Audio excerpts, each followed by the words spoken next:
दृष्टि आईएएस के प्लेटफॉर्म पर आप सबका स्वागत है।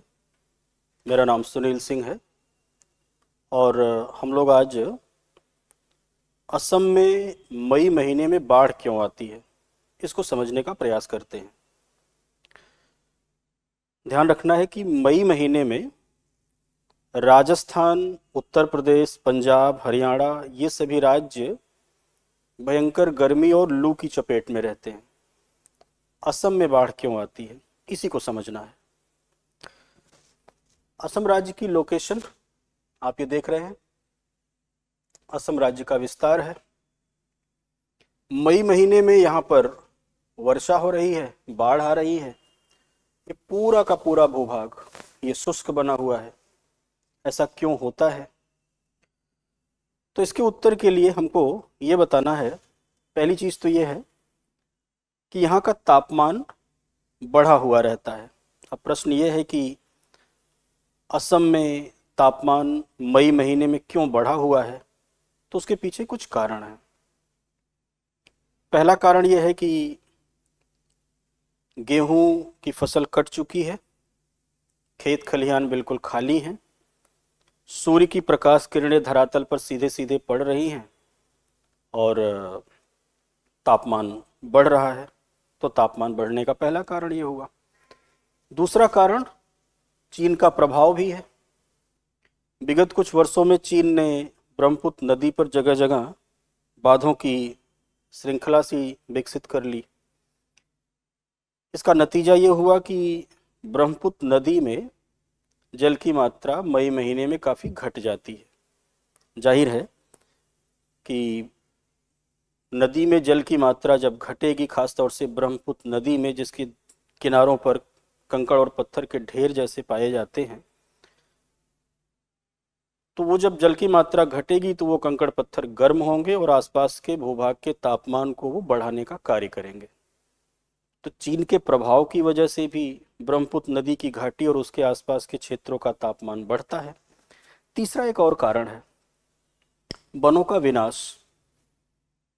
दरअसल विगत कुछ वर्षों में आप अध्ययन करेंगे तो असम राज्य में वनों का विनाश बड़े पैमाने पर हुआ है। जाहिर है कि जहाँ पर वनों का पहले विस्तार पाया जाता था वहाँ पर वन क्षेत्र नहीं होंगे।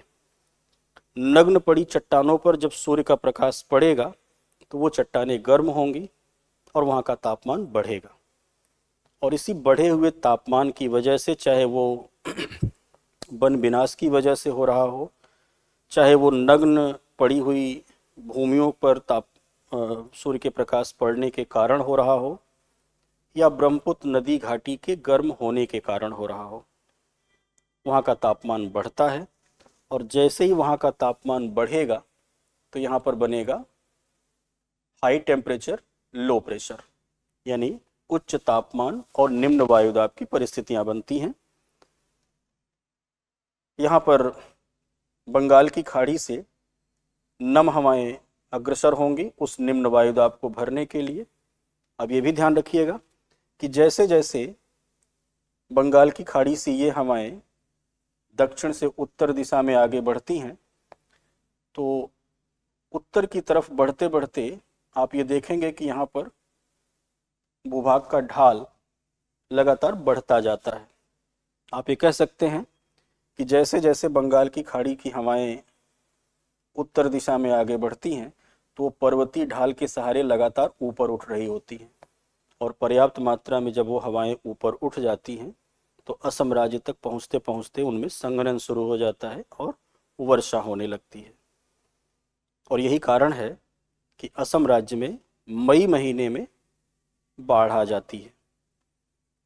हमेशा इस चीज़ का ध्यान रखिएगा कि असम राज्य में जो मई महीने में बाढ़ आ रही है वो हिमालय के ग्लेशियर के पिघलने की वजह से नहीं आ रहा है। क्योंकि अगर हिमालय के ग्लेशियर पिघलने से बाढ़ वहाँ आती तो हिमालय के ग्लेशियर पिघलने से भारत के अन्य राज्यों में भी बाढ़ की संभावना बनती थी, लेकिन ऐसा अन्य राज्यों में नहीं होता है। असम राज्य में भी ऐसा नहीं होता है। असम राज्य में केवल और केवल तापमान बढ़ने की वजह से वहाँ पर गर्मियों में निम्न वायुदाब का विकास होता है और उस निम्न वायुदाब को भरने के लिए सागर से नम हवाएं आगे बढ़ती हैं। चूँकि वो नम हवाएं पर्वतीय ढाल के सहारे लगातार ऊपर उठती हैं और ऊपर उठकर असम राज्य में पर्वतीय प्रकार की वर्षा करती हैं। यही कारण है कि मई महीने में असम राज्य में भरपूर वर्षा होने से बाढ़ जैसी दशाएं व्याप्त हो जाती हैं। ये भी ध्यान रखिएगा कि उसी मई महीने में राजस्थान में, पंजाब में, हरियाणा में, उत्तर प्रदेश में भयंकर गर्मी और लू चल रही होती है। तो मुख्य परीक्षा का ये प्रश्न बन जाता है कि ऐसा क्या कारण है कि मई महीने में पश्चिमी भारत शुष्क व पूर्वी भारत आर्द्र हो जाता है। सकारण उत्तर दीजिए। तो इस प्रश्न के उत्तर में आपको यही लिखना होगा।